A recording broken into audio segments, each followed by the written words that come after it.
pessoal, estamos aqui hoje com Marcílio Falcão.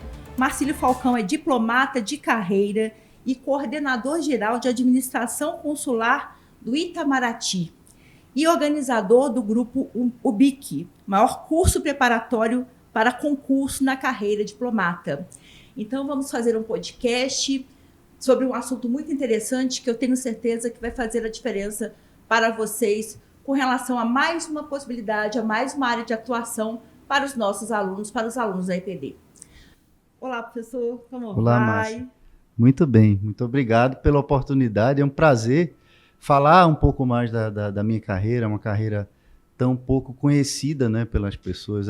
Enfim, é uma carreira de elite do serviço público, mas por outro lado, muito menos conhecida do que carreiras como juiz, promotor, enfim, e todas essas. Então, deixo um abraço aqui para o pessoal da EPD, para os alunos, professores também. Agradeço pelo convite e vai ser um grande prazer ter essa conversa para desmistificar um pouco, né, o que é a diplomacia, que é algo ainda tão pouco conhecido. Exatamente, professor. Esse nosso intuito, né? Esclarecer, trazer para o nosso aluno mais uma possibilidade de atuação. Então, para a gente poder começar esse nosso conhecimento, né? Fala para a gente hoje o que faz um diplomata? Olha, boa pergunta. Eu acho que talvez seja a pergunta mais importante que as pessoas se fazem, né? Eu digo o seguinte, até hoje eu tenho 17 anos de carreira. Se você perguntar à minha mãe, ela não vai saber responder isso. Então, nem a minha própria família sabe dizer o que é que faz um diplomata. Talvez a minha esposa tenha uma noção, né? Minha filha também. Se você perguntar para minha filha de 15 anos, ela vai dizer, olha, a gente viaja muito e mora em lugares diferentes. Talvez seja essa a referência. Mas o diplomata, ele é um representante do Brasil no exterior, do governo brasileiro no exterior. Nós temos algumas funções, né, que são determinadas por lei. Uma delas é representar o país fora, né? Outra é negociar em nome do país. Nós somos representantes, negociadores, né, dos interesses do Brasil lá fora.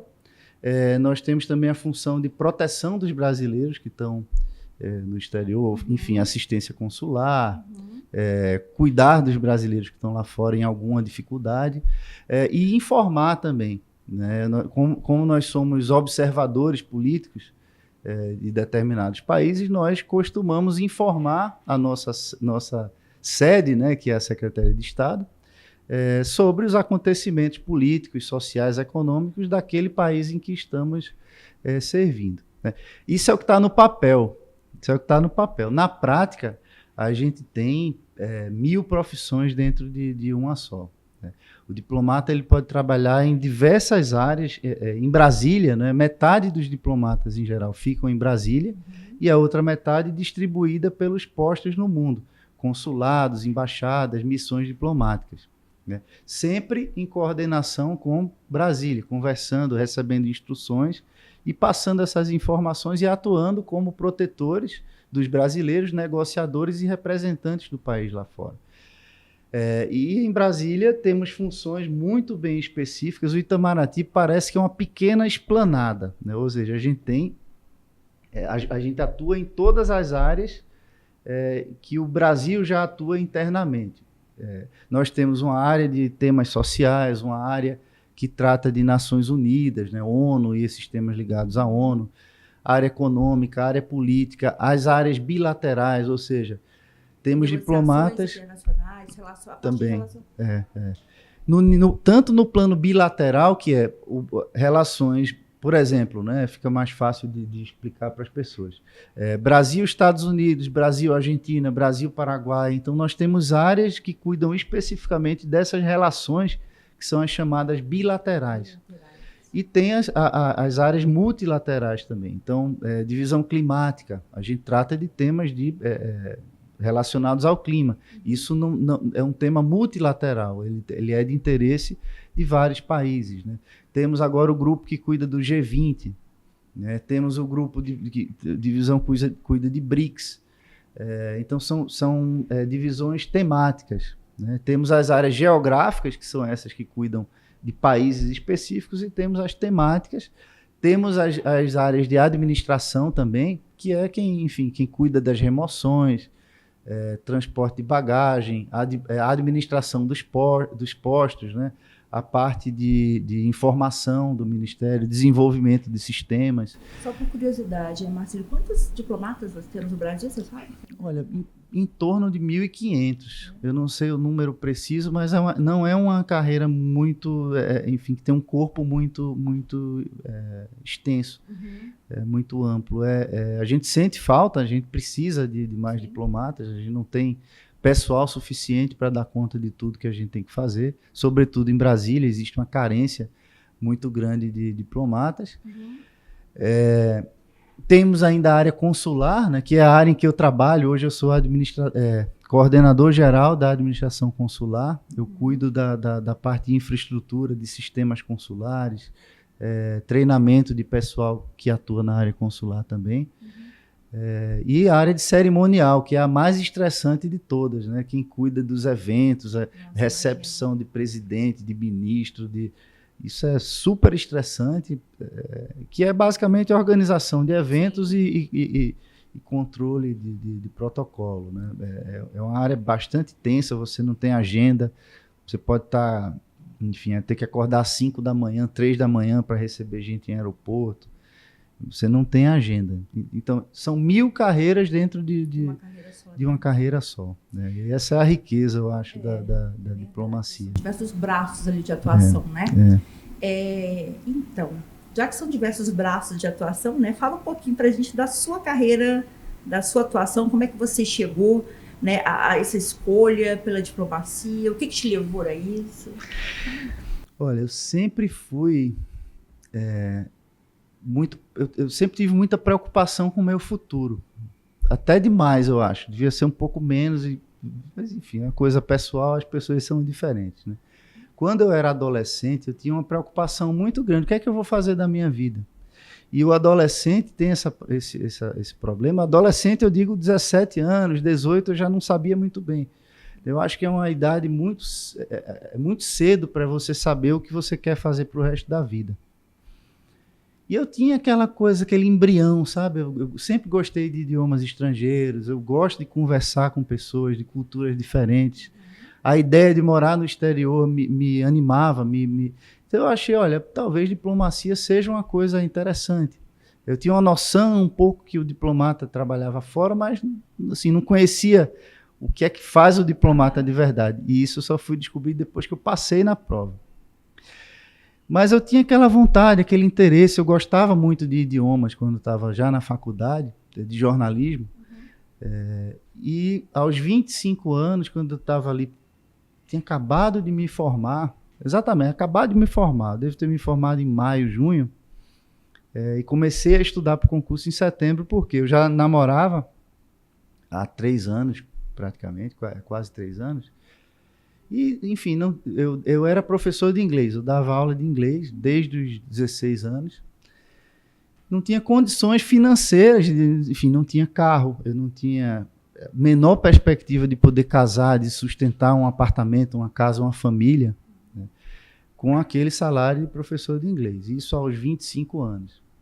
E tive uma crise existencial pesada ali. O meu avô me chamou para uma conversa, disse: o que é que você vai fazer da vida? Você está com 25 anos aí, namorando, você não pode casar, não pode, né? O que é que você vai fazer da vida? Por que você não faz seu concurso de diplomata, uma coisa que você falava, né? E muita gente me dizia que era impossível passar nesse concurso, porque as pessoas não sabem, né? E quando alguém fala para a gente que alguma coisa é impossível, ela não está falando isso para a gente, não. Ela está falando para ela própria, né? Ela está projetando na gente aquilo que ela acha que são suas próprias limitações. E eu acho que eu entendi isso naquele momento. Cada vez que alguém me dizia: não, para você passar para diplomata é o concurso mais difícil do Brasil, você tem que ser filho de embaixador, ou então, não, isso é impossível, você tem que estudar fora, tem que fazer intercâmbio fora, tem que ser poliglota, porque caem 10 línguas, né? As pessoas falam coisas que não sabem, né? Uma amiga minha me disse: você tá louco estudar para esse concurso? Olha, Dani, que é a pessoa mais inteligente que eu conheço na minha vida, ela fez 6 vezes e nunca passou. Como é que você acha que você vai passar nisso? isso me alimentava. Isso me dizia o seguinte, pô, que massa que essa pessoa disse isso, porque quando eu passar, né? Faço questão quando eu passar, ela vai ver, né? Uhum. E foi o que aconteceu. Eu passei uma boa semana chacoalhado, assim, o que é que eu vou fazer da vida? De fato, esse negócio é difícil, mas, sei lá, uma certeza que a gente tem é que a gente vive uma vez. Pode ser que a gente viva mais, mas a gente não sabe, não tem certeza. A gente acredita, né? Mas eu disse, eu vou ter que desenvolver meu potencial. Eu não me acho uma pessoa burra, embora nunca tenha sido aluno brilhante no colégio, pelo contrário, era da média para baixo. Mas eu disse, bom, eu tenho esse objetivo, o que é que eu preciso fazer para atingir isso? É estudar? Nunca fui estudioso, né? Eu preciso estudar, então é o que eu tenho que fazer, eu vou ter que estudar, vou ter que me transformar numa pessoa capaz de passar nessa prova. E aí mergulhei nos livros, né? Estudei muito, continuei trabalhando, dando aula. E eu estudei, eu lembro que eu fiz um diário, né, do que eu estudava, dos livros que eu estudava. Foram 115 livros que eu estudei para passar na prova. Hoje eu faço mentoria para o concurso, eu vejo que eu exagerei porque eu não tinha foco. Não existia isso de você conversar com o diplomata, pegar dicas, como é que você passou na prova. Né? Isso não existia naquela época, 2005, né? Em Recife ainda por cima, que não tinha curso preparatório, não existia cursos online como existem hoje, né? Então, isso foi uma grande dificuldade, fazer tudo isso sozinho, né? Sem orientação, sem cursinho, sem professores. Então, eu acho que eu perdi muito tempo nisso, né? Se eu tivesse sido um pouco mais sucinto, mais conciso, enfim, o resultado foi bom, eu passei na segunda tentativa. Será que eu podia ter passado na primeira? Não sei, mas ou talvez uma colocação melhor se eu tivesse sido mais eficiente, né? Se eu soubesse o que eu sei hoje, certamente eu teria tirado uma posição muito mais alta. Mas, enfim, passei, deu tudo certo, né? Foi a primeira pessoa para quem eu dei a notícia foi o meu avô, né, que foi quem mais me deu força nesse processo, e para minha namorada, que hoje é minha esposa, temos 2 filhas juntas, né? A gente estamos juntos até hoje. Foi quem aguentou os meus domingos de estudo, né? Ela domingo inteiro, enfim, querendo estar com o namorado, e o cara só pensava em estudo, né? Mas, enfim, ela pagou um preço junto comigo, e hoje a gente tem essa vida. Então, professor, fala pra gente assim, nosso aluno que vai estar nos assistindo, né? Ele quer seguir a carreira de diplomacia, ele quer ser um diplomata. Qual que é o caminho que ele tem que seguir? Tá bem. O concurso de diplomata, ele é interessante porque ele tem todo ano. É um concurso anual. É um concurso anual, diferentemente da área jurídica, né? Você está estudando para juiz, você muitas vezes vai estudar para juiz, sei lá, de São Paulo, juiz do Rio, juiz de Santa Catarina, sabe? E isso faz você ter uma difusão dos seus estudos. Você não consegue concentrar num edital só. Uhum. Você acaba tentando uma preparação generalista ou genérica, né, em temas jurídicos, e você vai fazendo os concursos jurídicos que vão aparecendo. Eu acho que a carreira jurídica, nesse aspecto, as carreiras públicas do direito, elas são muito mais orientadas pelo que você consegue passar do que talvez por uma vocação natural para ser aquilo. Uhum. Então, por exemplo, alguém que é juiz, ele poderia ser um defensor público e se satisfazer com aquilo. Uhum. O diplomata, ele tem uma pequena diferença.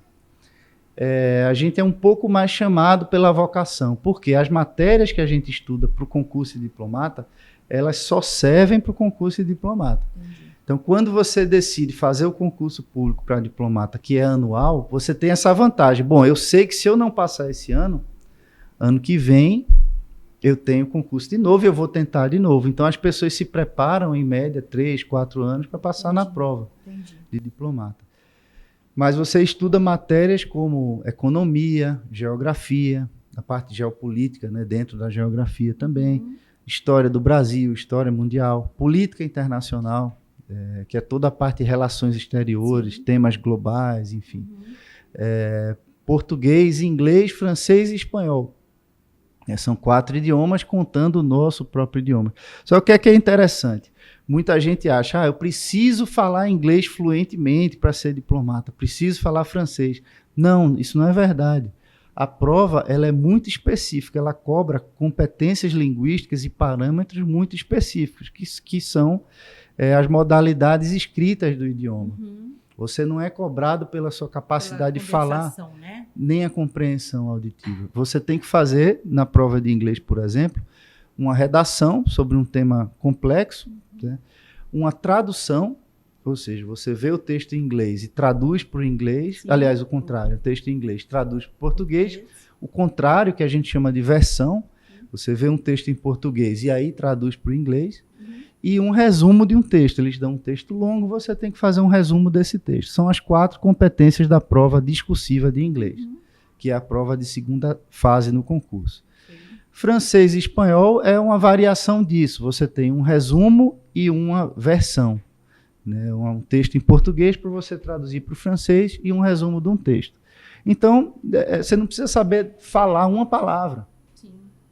Por isso que o estudo direcionado para a prova, ele faz toda a diferença. Quem só fez um curso de conversação em inglês não está preparado para a prova de diplomata. Você precisa de uma orientação específica. Então, a prova é isso, ela é uma prova anual, em geral tem 30 a 40 vagas, todo ano. 30 a 40 vagas. Depois, você tem 3 etapas no concurso. A primeira etapa é uma prova objetiva do tipo verdadeiro e falso, sobre quase todas essas matérias que eu citei, menos história mundial, francês e espanhol, de todas as outras. É uma prova objetiva? É uma prova objetiva, tipo verdadeiro e falso. Você tem 73 questões, se não me lembro mal, com 4 itens cada uma. Aí você julga verdadeiro e falso. Os melhores nessa primeira etapa passam para a fase seguinte, que é uma etapa discursiva de português e inglês. Passando dessa segunda etapa, você vai para a etapa discursiva das outras matérias, exceto História Mundial, que só cai na primeira. Então, você vai ter uma prova escrita de economia, de história internacional, de história, né, do Brasil, direito internacional, que também cai na primeira fase, geografia, economia, eu acho que eu citei todas. E aí, claro, é uma etapa classificatória, então as melhores notas se qualificam e passam no concurso, né? Uma vez aprovado no concurso, você vai fazer um curso de formação no Instituto Rio Branco, que dura entre 1 ano e 1 ano e meio, em geral, né? E aí você tem uma formação profissional, né, de treinamento para atuação como diplomata. Técnicas de negociação, você revê vários dos temas que foram estudados no concurso, né? Você tem palestras com especialistas, com acadêmicos, com diplomatas. Enfim, a ideia é você feito presencialmente? Assim? Presencialmente, todo mundo já toma posse, já ganha salário e passa esse tempo ganhando salário e estudando, né? De vez em quando eles convocam, é melhor dizer convocam, os diplomatas do Instituto para, enfim, trabalhar em eventos pontuais do Ministério, né, para reforçar um pouco a força de trabalho. Então, trabalham recebendo delegações estrangeiras em conferências internacionais, coquetéis, eventos, enfim. Isso durante a formação no Rio Branco. Sim. Tem aulas de idiomas, inclusive idiomas exóticos, né, árabe, chinês, russo, além do inglês, do francês e do espanhol. É um momento de aclimatação, da pessoa se acostumar, se moldar para ser diplomata da maneira como a instituição espera que você, né? De acordo com a necessidade da formação dele, né? E me fala, Marcílio, você enquanto diplomata, quais são os principais desafios que você encontra na carreira? Você encontra, e, né, o que você vê como desafio? Sim. Tem vários pontos, a gente poderia falar 1 hora sobre isso, eu vou tentar ser sucinto. E vou tentar elencar os que eu acho principais. Não fala só desafio, não fala benefício também para ficar. Também, tá bom. Eu vou começar com a parte ruim e termino com a parte boa, pronto. Que aí ela um pouco anula o que ficou para trás. Mais difícil, que eu acho, conciliar as ambições ou projetos profissionais do cônjuge. Ou seja, como nós nos mudamos com alguma frequência, e isso é esperado também para promoção, progressão na carreira. E, claro, para você ter uma remuneração melhor, que isso só ocorre no exterior, você precisa se mudar, precisa servir fora. E com isso você leva toda a sua família junto, né? Normalmente. A não ser que você vá para Bagdá e queira deixar a família na Europa. Mas, em geral, a família vai junto. Enfim, o Ministério banca sua mudança, sua moradia, plano de saúde, esses benefícios normais. E da família, inclusive, você tem a famosa imunidade diplomática, né? Que na prática não serve para nada, porque você não sai por aí cometendo crimes quando você está fora, né? Não vira. Você tem aquele passaporte diplomático vermelhinho, bonitinho, que você mostra para a mãe. Não, olha, mãe, ganhei passaporte diplomático. Aí todo mundo tira foto do passaporte. Mas na prática é um documento que, enfim, não te blinda de nada, né? Pelo contrário, você sendo representante do país... Mais responsabilidade. Exatamente, né? Exatamente. Então, acho que, por exemplo, se a esposa ou o marido, né, da diplomata tiver uma carreira profissional, ele vai ter uma certa dificuldade de adaptação, né? Porque nem sempre ele consegue ter uma colocação no mercado de trabalho. Você depende de o Ministério ter acordos bilaterais de permissão de trabalho de cônjuge, né, no país para onde você vai. E mesmo assim, suponha que minha esposa seja médica, eu vou para a Espanha. E a Espanha permite que ela seja médica lá. Mas será que o mercado de trabalho vai querer uma profissional que não fala espanhol para atuar como médica lá? Ou seja, complica a vida do cônjuge. Os filhos também, porque você precisa tentar dar uma continuidade no currículo escolar, né? Os colégios internacionais são muito caros no exterior, geralmente. Vou dar um exemplo. Em Angola, custava por volta de $3.000 por criança. Eu servi em Angola 4 anos e custa $3.000 por criança. A gente não tem um subsídio do governo para isso. Isso é uma briga antiga do Ministério, né? Nós pedimos, por quê?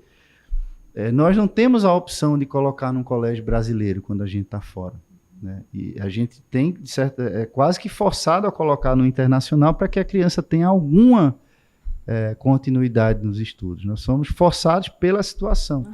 E todo o ônus disso recai sobre o servidor, né? Sobre o diplomata. Então, esse é um ponto negativo e não há perspectiva para que isso melhore, que mude, né? Infelizmente. Essa é uma crítica, não sou eu que estou fazendo, eu estou fazendo coro a essa crítica. É assim, é uma constatação. Outra dificuldade é a saudade da família, que muitas vezes você tem 1 mês de férias por ano, tudo bem. Em postos C e D, você tem afastamentos trimestrais ou quadrimestrais, que você sai por 10 ou 15 dias. E aí você pode viajar, enfim. Mas, normalmente, você tem os 30 dias de férias, como qualquer servidor público. E aí, veja, você está morando, sei lá, na Suíça. E aí você tem seus 30 dias de férias. Poxa, quando você mora no Brasil e tem 30 dias de férias, você quer conhecer o mundo, né? Sim. Eu quero ir para Buenos Aires, eu quero ir para Londres. Normalmente, o diplomata se obriga a voltar para o Brasil para ter algum contato com a sua família do Brasil. Então, a gente acaba queimando as férias para vir ver família no Brasil. Então, isso é um ponto também, a distância da família. Eu perdi o casamento da minha irmã, porque foi marcado, eu não consegui me programar para vir, foi marcado em cima e tem essa coisa de passagem aérea que, às vezes, quando você tenta comprar, é impagável, né? Então, tem esse tipo de coisa. Pais que adoecem, você está longe, falece um deles e você não pode, às vezes, ir no enterro, né? Então, esse tipo de coisa acontece. Um outro desafio grande é a questão das amizades, né? Eu, pelo menos, eu fui me fechando um pouco para novas amizades. Né? Com novas pessoas, não é algo que a gente faz de um dia para o outro, né?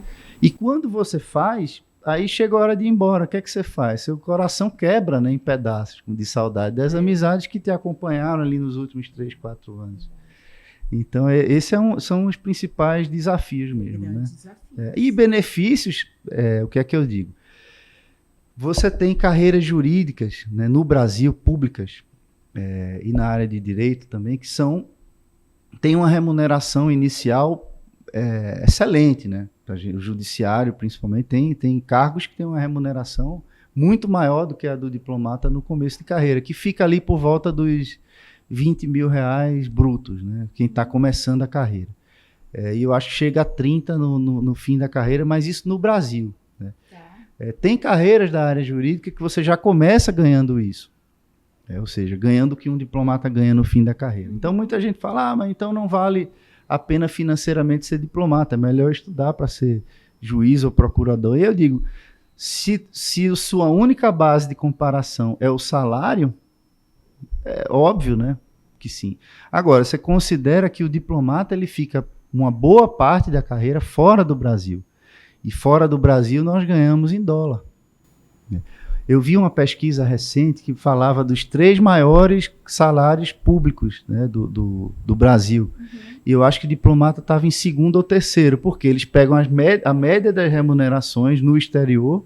Né? Então, se você tem curiosidade, olha no portal da transparência, vê quanto ganham os diplomatas fora. Mas um primeiro secretário, talvez com 10 anos de carreira, alguma coisa assim, num lugar que tem um bom salário como Angola, pode ganhar mais de $15 mil por mês, líquido, né? Um salário líquido, mais um auxílio moradia, que você vive muito decentemente, e plano de saúde para você, para sua família, né? Que cobre os gastos médicos, inclusive remédios, né? Com plano de evacuação, se você tiver uma doença séria, precisar ser evacuado, eles te levam de avião, enfim, é um plano muito bom.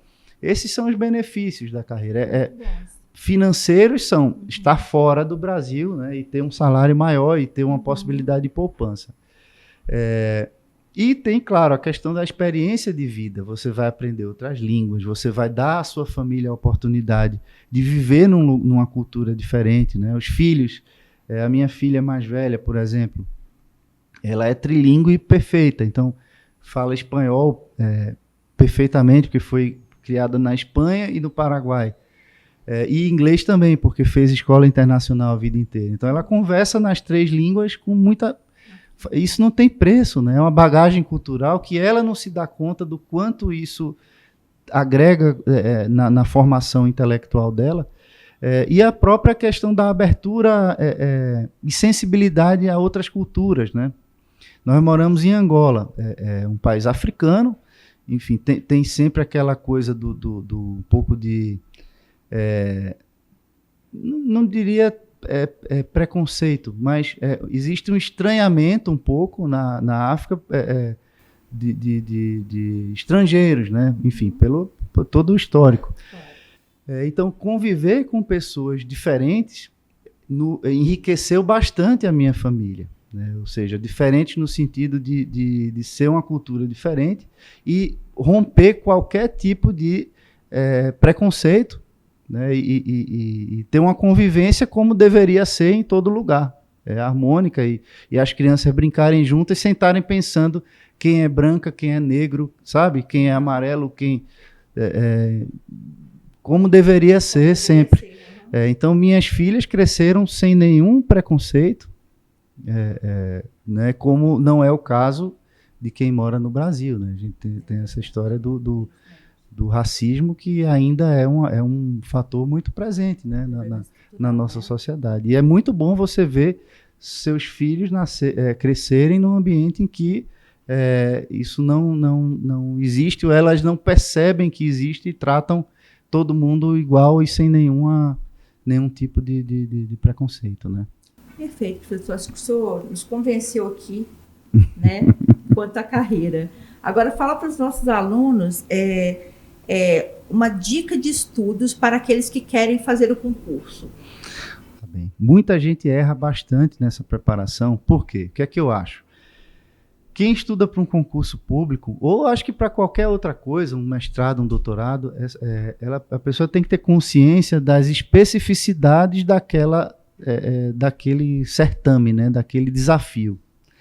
Isso vale para atletas também. Eu fui atleta de levantamento de peso e eu apliquei muito nos meus treinos o princípio da especificidade, que é assim, você treina da maneira como você vai ser cobrado na prova. Ou seja, você quer ser bom em 100 metros rasos, você não treina maratona, você treina 100 metros rasos. Você quer ser bom em salto vertical, você treina salto vertical e exercícios que desenvolvam a sua potência no salto vertical. O que é que eu vejo de errado? Começando talvez pelo que é errado, né? As pessoas estudam para um concurso de diplomata como se estivessem estudando para aprender inglês de viagem, assim, inglês de conversação, sabe? Isso é um erro grande. Você não é cobrado na prova pela pronúncia, pela fala, pela escuta do idioma, né? Você é cobrado pelas aquelas 4 competências linguísticas super específicas que eu mencionei, que é o resumo, a redação, né, a versão e a tradução. São muito específicas. Então você tem que treinar aquilo. Ou seja, mas então você precisa aprender gramática e vocabulário. Claro, você vai aprender vocabulário escrevendo redações, fazendo traduções, fazendo versões, porque nisso você está aprendendo os fundamentos da língua, né, que são vocabulário e gramática, e as competências linguísticas que a prova cobra. Então o que é que eu vejo? O pessoal lê muito, estuda muito e não se prepara para a prova. Então eu sempre falo para o pessoal, quem estuda muito não tem tempo de se preparar para a prova. Se preparar para a prova beleza, a prova é uma prova de conteúdo. O que é que eu vou ter que saber fazer? Primeira fase, responder questões objetivas, verdadeiro ou falso. Terceira fase, escrever sobre um assunto. Bom, eu vou estudar fazendo isso, eu vou ler a bibliografia e eu vou me habituar a aprender resolvendo o que a prova vai me cobrar. E aí, com isso, eu me capacito, eu aumento a minha competitividade para lidar com uma prova muito específica. O que é que eu vejo um erro terrível, né? Cursos preparatórios trazem o seguinte: temos aqui um curso de História do Brasil, 110 horas de aula, veja que maravilha, aumentamos a carga horária. Ou seja, isso é um cavalo de Troia. Né? Você põe um negócio desse para dentro de casa, imagina, 110 horas de História do Brasil, imagina todo o resto. Nossa, e aí o cara fala, beleza, eu vou assistir essas aulas aqui voando para poder dar conta das 1.500, né, que eu vou ter que fazer de todos esses cursos.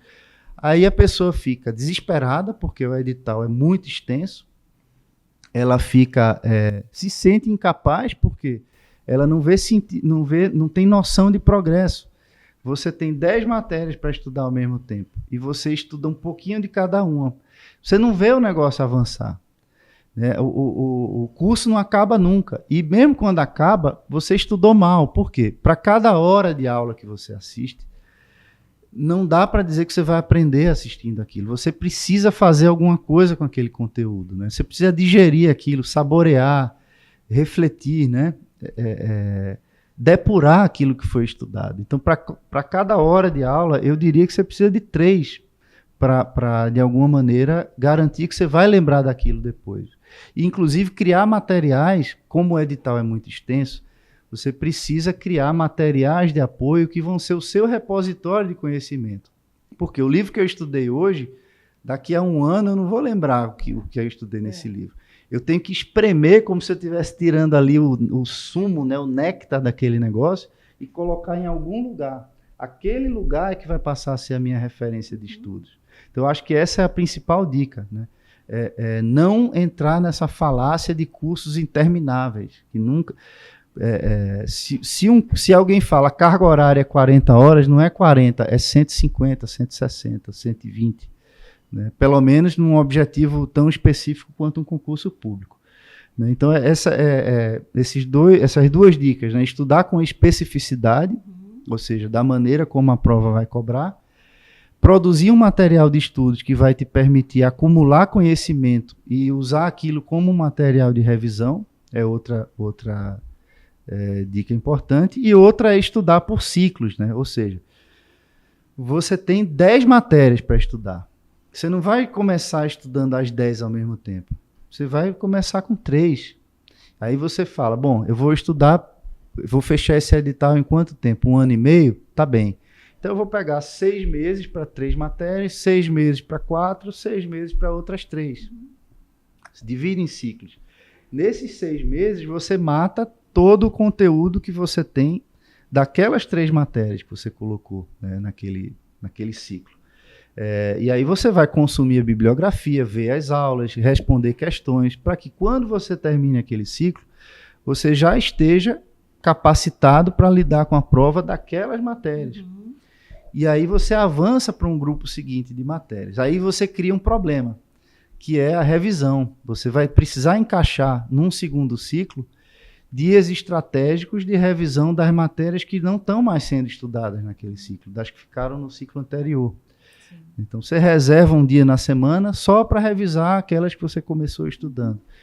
Terceiro ciclo, mesma coisa, você vai ter 2 dias de revisão, né? Você revisa o primeiro ciclo, revisa o segundo e faz as matérias do terceiro. Né? Essa é uma questão estratégica, né? de planejamento de estudos. Então, por alto, eu acho que essas são as principais dicas. Né? E a questão dos idiomas cai dentro dessa noção da especificidade, né? Você estudar como vai ser cobrado na prova. Sim. Se você se matricula num curso de conversação para se preparar para a prova de língua, você está fazendo um desperdício de tempo. Tem gente que diz assim, eu vou estudar línguas assistindo Netflix. Então eu vou pegar o caderno, vou anotar as palavras. Eu digo, meu Deus, você vai aprender muito mais. Pega uma matéria de jornal em português e traduz esse negócio para inglês. Você vai ver como você vai aprender muito mais dentro de um parâmetro de preparação e cognitivo, né? Um modelo de produção cognitiva exatamente igual ao que vai ser cobrado de você na hora da prova. Eu acho que essas são as principais. Eu já misturei um pouco com erros, né? Ficou bem claro, bem didática a sua discussão aí sobre as dicas e erros, né, cometidos. Marcílio, muito obrigada. Que é isso. Muito obrigada pela sua visita hoje à EPD, né? Que é isso. Porque está em Brasília, sim, né? Sim. Morando em Brasília, né? Mas sempre quando vier em São Paulo, por favor, venha aqui para nos dar esse momento, né, de mais conhecimento, porque o que a gente mais quer é que o nosso aluno conheça todas as possibilidades de atuação que ele pode fazer. Inclusive, isso é uma coisa que tem que ficar claro, né? Sim. Para fazer a prova, pode ser formado em qualquer curso superior. Exatamente. Eu tenho um colega, um dos meus melhores amigos, é biólogo. Estudou biologia. Muito bom esclarecer. Em geral, a grande maioria vem ou de relações internacionais ou de direito. Eu não sei, varia um pouco variam, né, as estatísticas.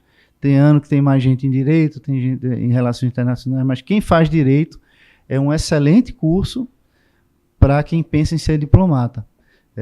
Cai direito interno, né, administrativo, constitucional e internacional público. Mas além disso, né, eu acho que a própria prática o que se estuda na faculdade de Direito, de certa maneira, molda um pouco a cabeça para a atuação diplomática, que o direito é muito presente na diplomacia, né? Isso. Até por sermos servidores públicos, tudo que a gente faz está subordinado, né, às leis que regem nossa carreira, né? Então é isso, Marcílio, muito obrigada mais uma vez. Eu que agradeço. Mais uma vez, seja bem-vindo ao EPD, a casa é sua e volte sempre. Obrigado, Márcia. Obrigado a todos que acompanharam essa entrevista, foi um grande prazer.